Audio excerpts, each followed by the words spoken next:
Minsan ang sobrang depresyon ng isang tao dahil sa mga problema ang nagiging dahilan para tila hindi na siya makapag-isip pa ng tama o parang nawawala na sa tamang pag-uugali.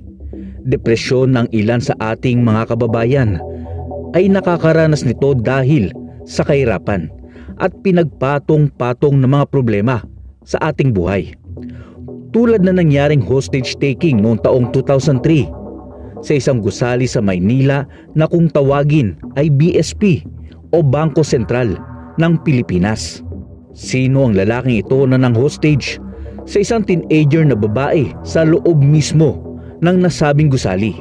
At ano ang naging papel ni Ma'am Jessica Soho upang kahit papaano ay mapakalma ang naturang sitwasyon? At paanong ang pangbibihag na ito sa dalaga ay tila napabuti pa sa pagkatao ng babaeng ito? Ang pambibihag na parang bumatok at nagpagising sa kanya kung gaano kahalaga ang isang pamilya. Pero bago ang lahat, kung hindi ka pa kasama dito sa ating tropa, kailangan pa bang i-memorize yan? Subscribe mo na yan. It's me, Tito Chow. Makinig at mamangha.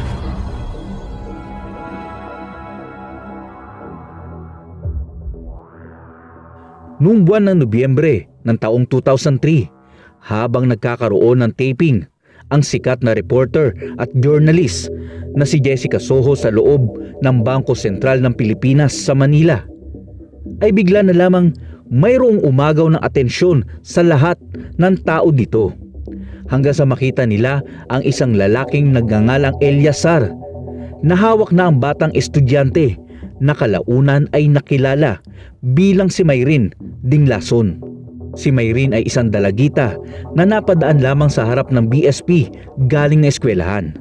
At noong nasa tapat na siya ng naturang gusali ay bigla na lamang siya hinablot ni Eliazar at itinutok ang basag na bote sa kanyang leeg.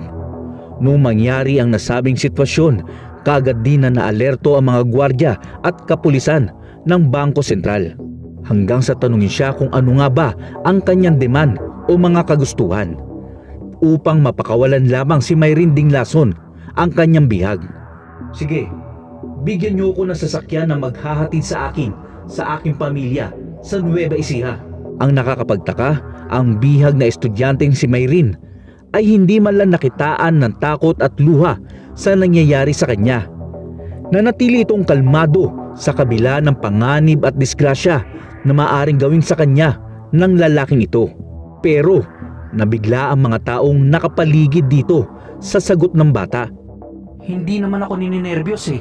Siya yung kinakabahan kanina pa. Sa kabilang banda naman, kinausap naman kinaukulan ng BSP si Jessica Soho kung pwede nitong kausapin at kumbinsihin ang lalaki na pakawalan na ang estudyante. Alam ni Jessica na wala itong kakayahan para makipagnegosasyon sa ganitong sitwasyon dahil hindi naman siya negotiator. Pero dahil sa kagustuhan nitong makatulong ay kinausap nito ang lalaking si Eliazar. Bahagyang kumalma ang lalaki sa pakiusap ni Jessica. Hindi gaya noong una na sigaw siya ng sigaw at nagbabanta. Pero hindi pa rin naging daan ang pakikipag-usap ni Jessica Soho para tuluyang mapakawalan ang batang si Mayrin. Sa kabilang banda, habang hawak ni Eliazar ang dalagita, ay biglang nagsalita ng mahinahon si Mayrin kay Eliazar. Kuya, huwag niyo naman po masyadong diinan yung bote kasi masakit na po. Wala ka bang pamilya, kuya? Siguro naman may anak ka din. Isipin mo na isa ako sa mga anak mo. Noong nakatayo si Eliazar at ang kanyang bihag, ay nakakita ng pagkakataon ang isang sibilyang pulis. Nasunggaban ang kamay ni Eliazar na halos isang di pa lang ang layo sa kanya. Sa pagkakataong ito, wala nang nagawa pa ang lalaking ito sa dami na ng taong humawak sa kanya sa iba't ibang parte ng kanyang katawan. Dahil kilala ng lalaki si Ma'am Jessica Soho, ay nagmamakaawa ito sa reporter na tulungan siya nito. Dinala ng presinto ang lalaki si Eliazar ng mga otoridad, ngunit dahil sa hindi na rin naman nagreklamo pa ang pamilya ni Mayrin, at sa hiling na rin ni Mayrin na hayaan na lamang ang mga nangyari, ay hindi na rin nagtagal ang lalaki sa paghimas ng mga rehas. Ayon sa kapatid na babae ni Eleazar na si Aling Shoni, ilang araw ang lumipas bago pagawin ni Eleazar ang pambibihag sa Bangko Sentral, ay nakitaan na ni Shoni ang kapatid ng pagiging balisa at madalas daw ay hindi makausap ng maayos ang lalaking ito. Noong una, inaakala lamang daw ng babae na may problema lang sa pamilya ang kanyang kapatid, kaya hindi niya ito masyadong pinagtuunan pa ng pansin.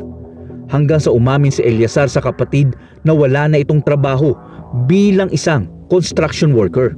Nagsara daw kasi ang kumpanyang pinapasukan niya, kaya wala na siyang trabaho. Inaalala kasi nito ang kanyang pamilya sa Nueva Ecija.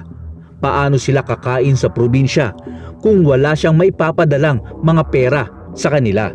Di rin naman siya makauwi doon dahil wala din itong pamasahe.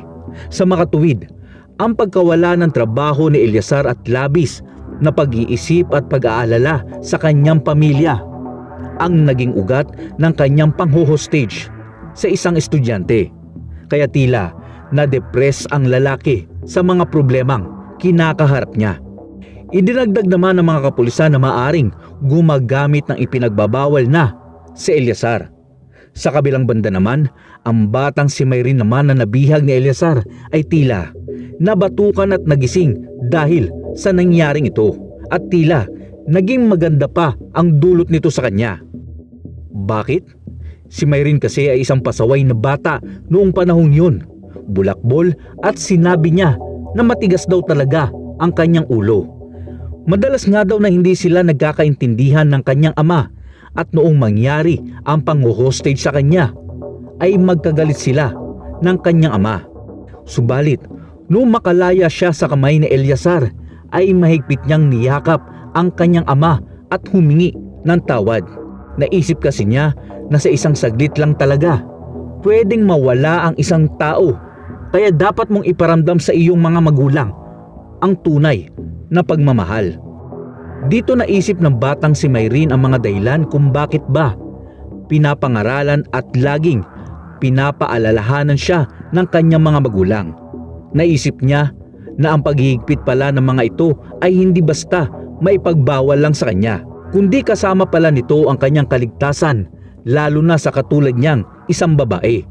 Gayunpaman, makalipas ang ilang taon ay namatay si Eleazar noong taong 2005.